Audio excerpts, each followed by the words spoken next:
Alright y'all, so look, welcome back to the channel, and in today's video, we're going to be talking about what are Khamzat Chimeav's chances against the UFC's top 10 ranked middleweights. In today's day and age, it looks like the middleweight division is more stacked than ever before, and with Khamzat Chimeav now in the fray, I wanted to take a look at how he compares to the UFC's top 10 ranked middleweights on the active roster. And with the intro being said, let's get right on into it. So first things first, we're going to be starting off with Jack Hermansson, and I'm not going to sugarcoat anything in this video. Jack Hermansson is an absolute shitter. Jack Hermansson is 3-4 in his last 7 fights, with his most recent fight going to a loss against Roman Dolidze, and that hasn't aged well a bit. Plus, if you ask me, I think his upcoming fight with Joe Pyfer going on this weekend, he absolutely loses and gets KO'd badly in the first round. Point blank period. Khamzat Chimeav easily mauls him, and it's not even funny. I honestly don't even know why he's still ranked in the top 10 in the middleweight division. I honestly wanted to switch him out with Joe Pyfer before making this video, but we'll see what happens during the fight night this weekend. Up next, we got Nasruddin Imavov, and he is ranked 8th in the middleweight division on the active roster. And let's not forget, he is a Dagestani rock coming from the land of Dagestan, and is also coming off of a win over Roman Dolidze a few days ago, which I honestly think was an absolute disgrace of a main event, even if it was a fight night card. Watching the fight back, he had so many chances to finish Dolidze that night and blew every single chance he got. Khamzat Chimeav absolutely tears the both of them to shreds by first round KO, and with Khamzat's speed, pressure, and power, it puts him on a completely different level in comparison to the shitter like Imavov, so Khamzat easily clears.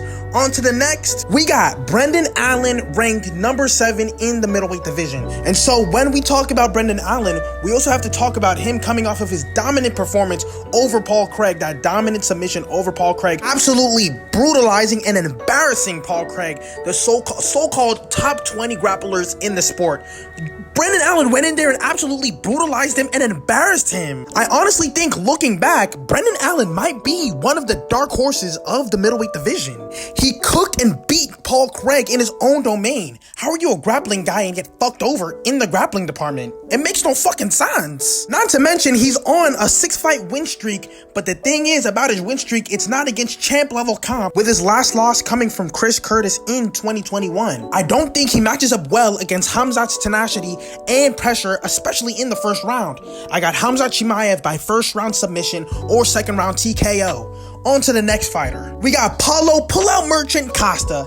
And look, these two guys were supposed to brawl down back in UFC 294 under the Islam vs. Charles card last October, but the fight was canceled due to Costa getting a staph infection 7 days out. Long story short, I had Khamzat winning that fight then, and I still have him winning now. From what we've seen of Costa in the Romero, Vettori, and Rockhold fight, he's a big, strong blockhead with 0 KO power and a disgusting gas tank. And he talk about Khamzat's gas tank, like what? In the fight with Rockhold, Costa looked like absolute dog feces, because in about a minute and a half into the fight, Costa looked like a fluid-deprived dog gasping for air. I got Khamzat Chimeav by first round sub, and if Khamzat can go out there and show us the same level of pressure he showed us against Usman in the first round, he gets Costa out of there in no time. On to the next fighter, we got the 5th ranked fighter in the world, Marvin Vettori. And honestly, there isn't much to be said about Marvin Vettori. He's now 2-3 in his last 5 fights. Khamzat Chimeav gets him out of there in the first round with a brutal anaconda choke, almost popping his head off from his body. I honestly don't know why he's still ranked top 5 in the middleweight division, but it is what it is. On to the next fighter. We got the 4th ranked fighter in the world, Jared Cannonier. And honestly, in my opinion, this is one of Khamzat Chimeav's scariest and toughest fights. Cannonier is now 4-1 in his last 5 fights, with his last loss coming off of one of the middleweight goats, Israel Adesanya. And not to mention, he's got some wins that have aged pretty well, such as Sean Strickland. So in a fight with Khamzat Chimeav, I honestly think this would be a hell of a fight. I honestly see it going like Khamzat trying to resort to his bread and butter in the first round, but because of Cannonier's strength and size, he struggles a little bit, but with his pressure and pace, I have Khamzat putting him out in probably the second round by maybe a head and arm choke. This also really comes down to if Khamzat Chimeav's takedown offense is better than Jared Cannonier's takedown defense, but we can all agree, once Khamzat gets his hands on you, it's game over. On to our next fighter on the list, we got 3rd in the world, Robert Whitaker.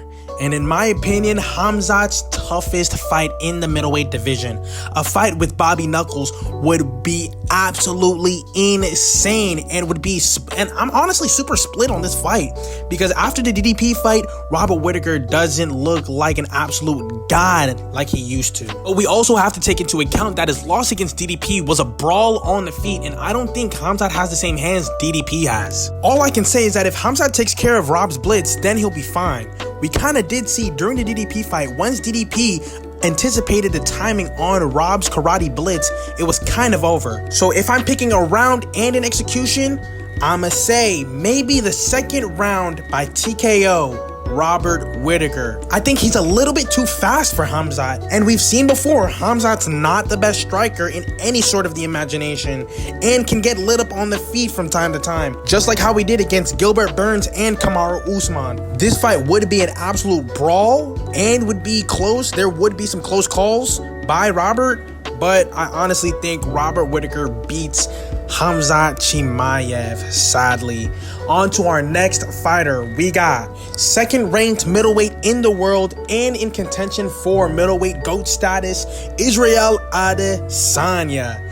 Izzy. This one will low-key be brief, since I've already played this fight out numerous times in my head, but I can just say that this fight with Israel Adesanya and Khamzat Chimeav would make so many dreams come true. Like, this fight would be absolutely magical. Kinda sucks that it doesn't get past the second round. The way I see it, it's kind of like one guy is much better at their main aspect than the other guy, with Israel Adesanya and his striking and Khamzat Chimeav with his grappling and wrestling. I either have Israel Adesanya brutally KOing Khamzat Chimeav badly after their first exchange in the first round on the feet, or Khamzat Chimeav brutally ragdolling Israel Adesanya on the ground like he did to Kevin Holland in 2022.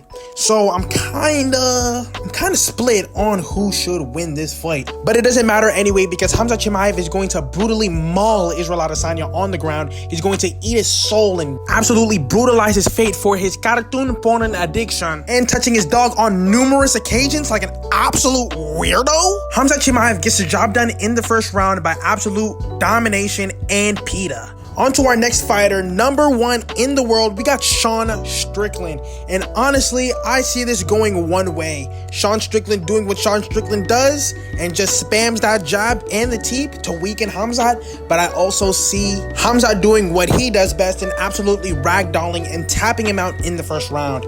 I don't know why, but for some reason, I feel like Strickland lacks that killer instinct that a lot of these middleweights do. And especially Khamzat Chimeav. I don't know if it's the way he fights, but if DDP can take you down on the ground and hold you there, so can Khamzat. So I got Khamzat Chimeav by first round Darce choke, and that's that. And so last but certainly not least, we got our champion Dricus Du Plessis.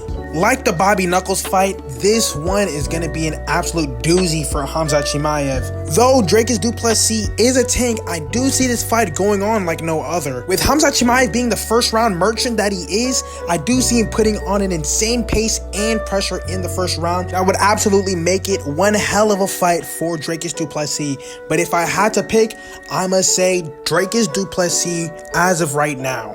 Not only is DDP bigger than Khamzat, I also think if we're talking about gas tanks, since DDP has just came off of a 5-round championship match with Sean Strickland, the gas tank has to go to DDP, and I honestly don't think that Khamzat Chimaev's gas tank is all the way there. I don't think it's as absurdly disgusting as some people put it out to be, but I don't think it's on 5-round championship level from what we have as of right now. Now, that concludes the video. I honestly think Khamzat Chimeav is going to become our first ever triple champion and will have the most dominant championship reign over 3 weight classes simultaneously. Hope you guys enjoyed the video. Don't forget to like, comment, subscribe, and share. Thank you so much for watching, and I'll see you in the next one. Ciao.